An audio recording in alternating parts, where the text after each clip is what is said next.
Hello, and welcome to Scary Stories by the Fire. Today's creepypasta is called A Shattered Life, and it is 9 stars out of 10. I don't know when you're going to read this, but I can tell you when it started. I was out for a walk alone in the woods when the entity came for me. It was beyond a blur. It was, for a lack of a better term, absence of meaning. Where it hid, there were no trees. Where it crept closer, there were no grass. Through the arc it leapt at me. There were no breeze of motion. There was no air at all. As it struck, I felt the distinct sensation of claws puncturing me somewhere unseen, somewhere I'd never felt before. My hands and arms and legs and torso seemed fine, and I wasn't bleeding, but I knew I'd been injured somehow. As I fearfully ran back home, I could tell that I was vaguely tired, and it was hard to focus at times. The solution at the early stage was easy. A big cup of coffee helped me feel normal again. For a while, that subtle drain on my spirit became lost in the ebb and flow of caffeine in my system. You could say my life began that week, actually, because that was when I met Ma. She and I got along great, though to be honest, I'm pretty sure I fell in love with her over the phone before we even met. It was almost as if the strong emotions of that first week made the entity fight back. It was still with me, latched on to some invisible part of my being. The first few incidents were minor, and I hardly worried about them. The colour of a neighbour's car changed from dark blue to black one morning, and I stared at it before shaking my head and shrugging off the difference. 2 days later at work, a co-worker's name changed from Fred to Dan. I carefully asked around, but everyone said his name had always been Dan. I figured I'd just been mistaken. Then, as ridiculous as this sounds, I was peeing in my bathroom at home when I suddenly found myself on a random street. I was still in my pajamas, pants down, and urinating, but now in full view of dozens of people at a bus stop. Horrified, I pulled up my clothes and ran before somebody called the cops. I did manage to get home, but the experience forced me to admit that I was still in danger.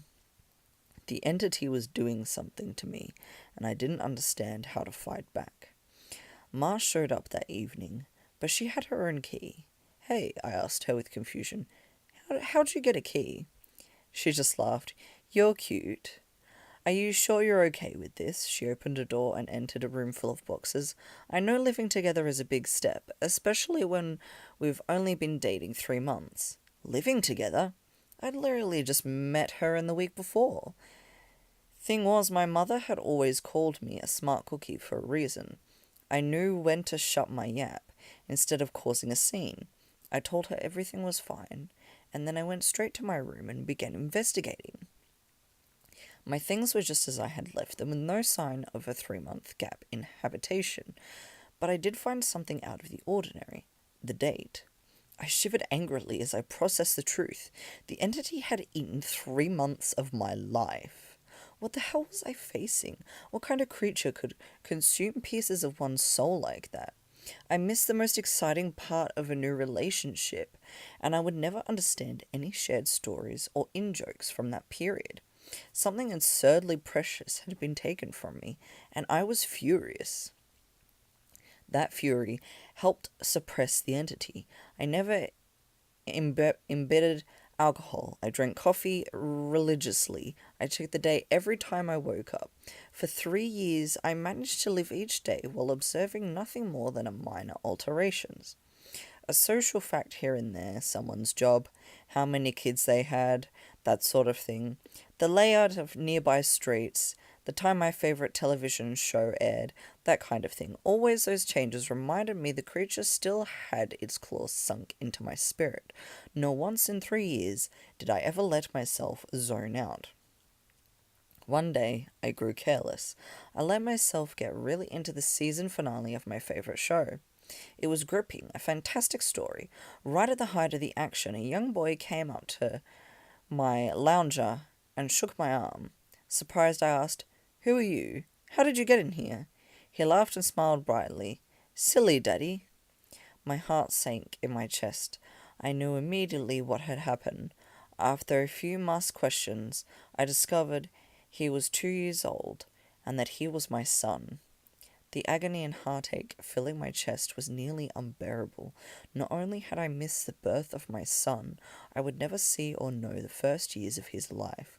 Mara and I had obviously gotten married and started a family in the time I'd lost, and I had no idea what joys or pains those years contained.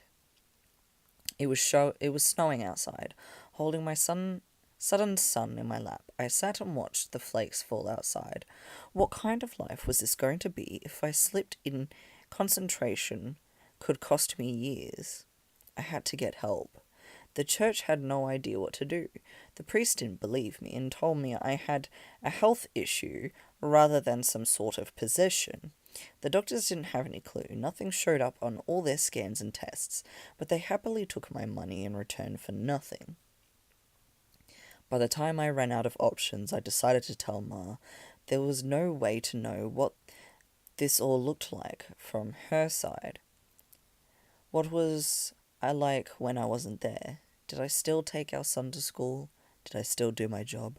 Clearly I did, because she seemed to be none the wiser. But I still had a horrible feeling that something must have been missing in her life when I wasn't actually home inside my own head. But that night I set up a nice dinner in preparation. She arrived not by unlocking the front door, but by knocking on it. I answered and found that she was in a nice dress. She was happily surprised by the setting on a table, a fancy dinner for a second date. "I knew you were sweet on me." Thank the Lord, I knew when to keep my mouth shut.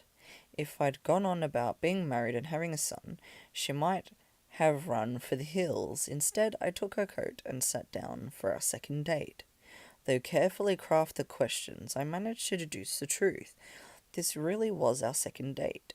She saw relief and happiness in me, but interpreted that as dating jitters. I was just excited to realize that the entity wasn't necessarily eating whole portions of my life. The symptoms, as I was beginning to understand them, were more like the consequences of a shattered soul. The creature had wounded me, broken me into pieces. Perhaps I was to live my life out of order, but at least I would actually get to live it. And so it went for a few years. From my perspective, while minor changes in politics or geography would happen daily, major shifts in my mental location only happened every couple months. When I found myself in a new place and time in my life, I just shut up and listened, making sure to get the layout of the land before doing anything to avoid making mistakes. One of the farthest flung leap yet, I met my 6-year-old grandson and I asked him what he wanted to be when he grew up. He said, "Writer." I told him that was a fine idea.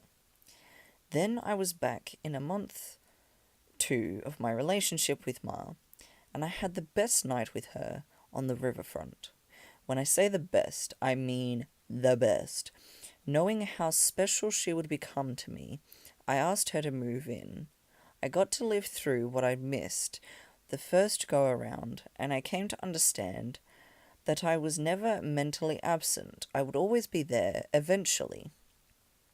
When we were moving her boxes in, she stopped for a moment and said she marveled at my great love, as if I'd known her for a lifetime, and never once doubted she was the one. That was the first time I truly laughed freely and wholeheartedly since the entity had wounded me. She was right about my love for her, but for exactly the reason she'd considered a silly romantic analogy.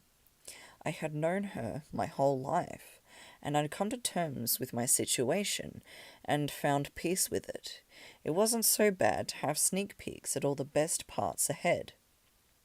But of course, I wouldn't be writing this if it hadn't gotten worse. The entity was still with me. It had not wounded me and departed like I'd wanted to believe. The closest I can describe my growing understanding was the creature was burrowing deeper into my psyche, fracturing it into smaller pieces.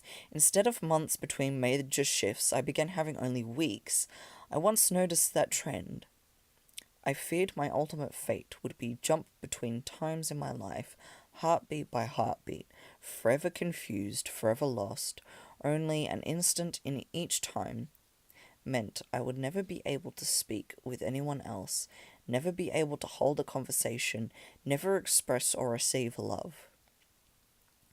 As the true depth of that fear came upon me, I sat in an older version of me and watched the snow falling outside. That was the one constant in my life. The weather didn't care who I was or what pains I had to face. Nature was always there. The falling snow was always like a little hook that kept me in place. The pure emotional peace it brought was like a painkiller on my mental wounds, and I never yet shifted while watching the pattern of falling white and thinking of the times I'd gone sledding or built a snow fort as a child. A teenager touched my arm. "Grandpa?" "Eh?" He startled me out of my thoughts, so I was less careful than usual. "Who are you?" He half grinned, as if not sure whether I was joking. Handing me a stack of papers, he said, "It's my first attempt at a novel. Would you read it and tell me what you think?" "Ah, of course. Pursuing that dream of being a writer, I see." He burned bright red. "Trying to, anyway." "All right, run off. I'll read this right now." The words were blurry and annoyed. I looked for glasses I probably had for reading. Being old was terrible, and I wanted to leap back into a younger year. But not before I read this book. I found my glasses in a sweater pocket, and began leafing through. Ma muttered in and out of the living room. Still beautiful, but I had to focus. I didn't know how much time I would have there. It seemed that we had relatives over. Was it Christmas? A pair of adults and a couple kids I didn't recognize tromped through the hallway, and I saw my son, now adult, walk by with his wife on the way out the door. As a group, the extended family began sledding outside. Finally, I finished reading the story, and I called out for my grandson. He rushed down the stairs into the living room. "How was it?" "Well, it's terrible," I told him truthfully, "but it's terrible for all the right reasons. You're still a young man, so your characters behave like young people. But the structure of the story itself is very solid." I paused. "I didn't expect it to turn out to be a horror story." He nodded. "It's a reflection of the times. Expectations for the future are dismal, not hopeful like they used to be." "You're far too young to be aware like that," I told him. An idea occurred to me. "If you're into horror, do you know anything about strange creatures?" "Sure. I read everything I can. I love it." Warily, I scanned the entrance to the living room. Everyone was busy outside. For the first time, I opened up to someone in my life about what I was experiencing. In hushed tones, I told him about my fragmented consciousness. For a teenager, he took it well. "You're serious?" "Yes." He donned the detrimental look of a grown man accepting a quest. "I'll look into it. See what I can find out. You should start writing down everything you experience. Build some data. Maybe we can map your psychic wound." "Wow. Sounds like a plan." I was surprised. That made sense. I hadn't expected him to have a serious response. "But how will I get the notes in one place?" "Let's come up with somewhere for you to leave them," he said, frowning with thought. "Then I'll get them, and we can trace the path you're taking through your own life. See if there's a pattern." For the first time since the situation had gotten worse, I felt hope again. "How about under the stairs?" "Nobody ever goes under there." "Sure." He turned and left the living room. I peered after him. I heard him banging around near the stairs.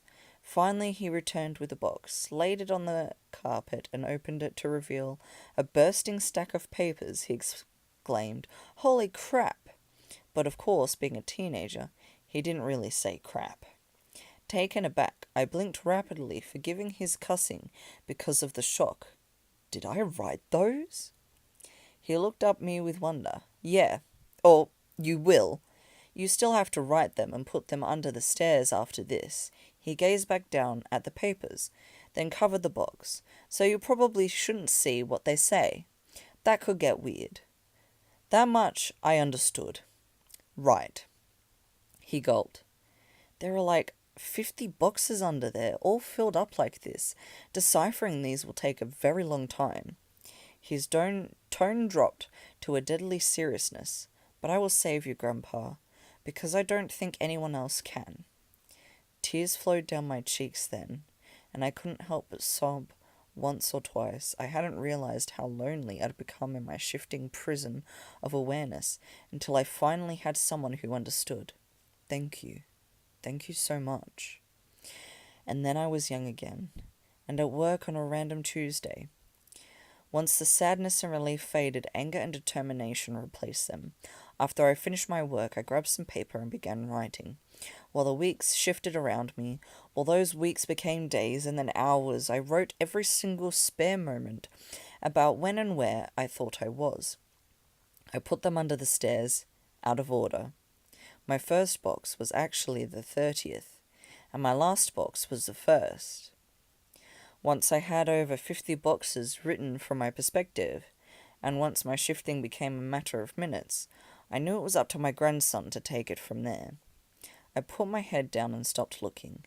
I couldn't stand the river of changing awareness any longer. Names and places and dates and jobs and colours and people were all wrong and different. I'd never been older. I sat watching the snow fall. A man of at least 30 that I vaguely recognized entered the room. Come on, I think I finally figured it out. I was so frail that moving was painful. Are you him? Are you my grandson? Yes. He took me to a room filled with strange equipment and sat me in a rubber chair facing a large mirror, twice the height of a man. The pattern finally revealed itself. How long have you worked on this? I asked him, aghast. Tell me you didn't miss your life like I'm missing mine. His expression was both stone cold and furiously resolute. It'll be worth it. He brought 2 thin metal rods close to my arm, then nodded at the mirror. Look, this shock is carefully calibrated. The electric zap from his device was startling, but not painful. In the mirror, I saw a rapid arcing light silhouette appear above my head and shoulder. The electricity moved through the creature like a wave, briefly revealing the terrible nature of what was happening to me.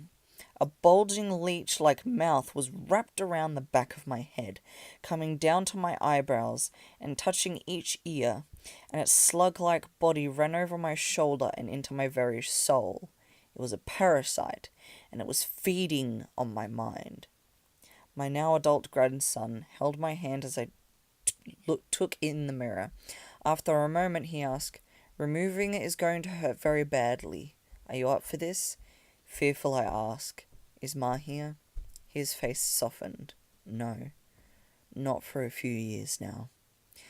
I could tell from his reaction what had happened, but I didn't want it to be true. How? We have this conversation a lot, he responded. Are you sure you want to know? It never makes you feel better. Tears brimmed in my eyes. Then I don't care if it hurts or if I die. I don't want to stay in a time where she's not alive.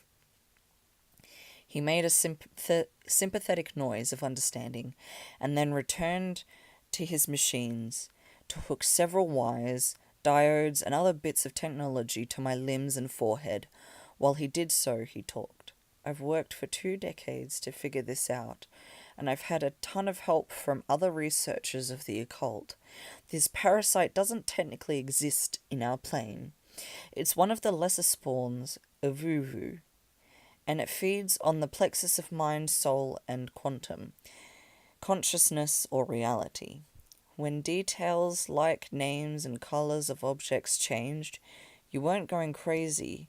The web of your existence was merely losing strands as the creature ate its way through you. I didn't fully understand. I looked up in confusion as he placed a circlet of electronics like a crown on my head, in the exact line where the parasite's mouth had ringed me. What Suvu? He paused. His work and grew pale. I forgot that you wouldn't know. You're lucky, believe me. After a deep breath, he began moving again and placed his fingers near a few switches. Ready? This is carefully tuned to make your nervous system extremely unappetizing to the parasite, but it's basically electroshock therapy. I could still see Mars smile even though she was dead. I'd just been with her moments ago.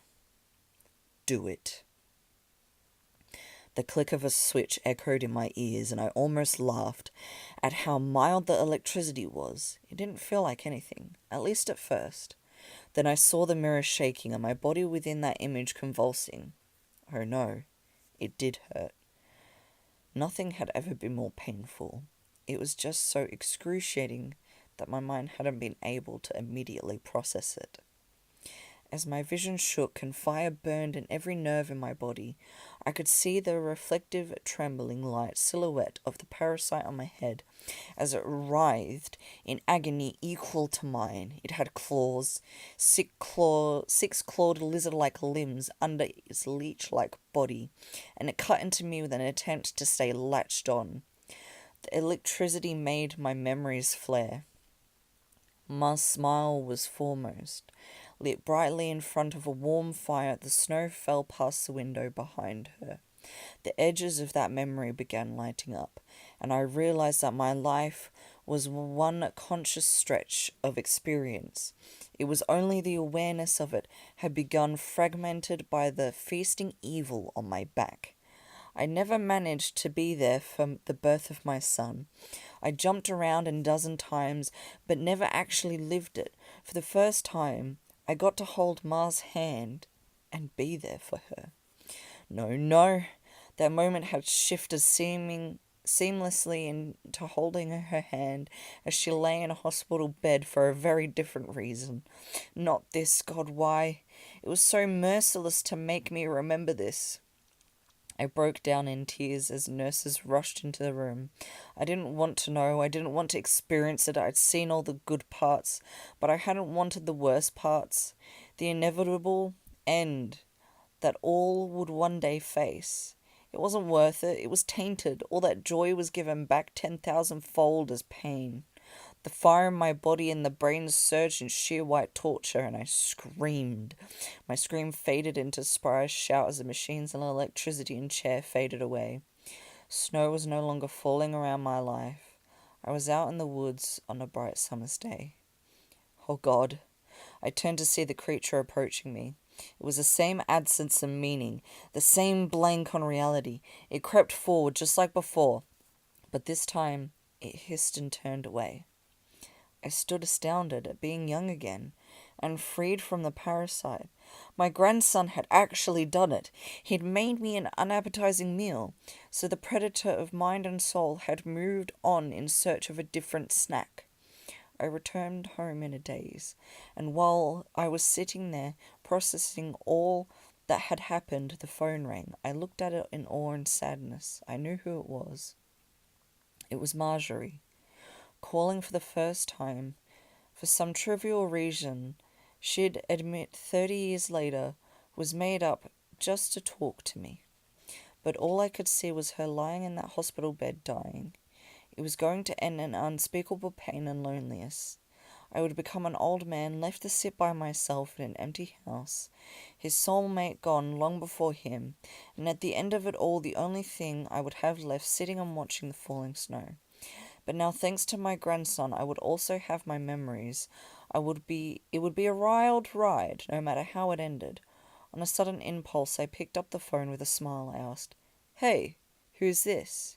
Even though I already knew. And that was the end. hopefully you enjoyed this scary story by the fire.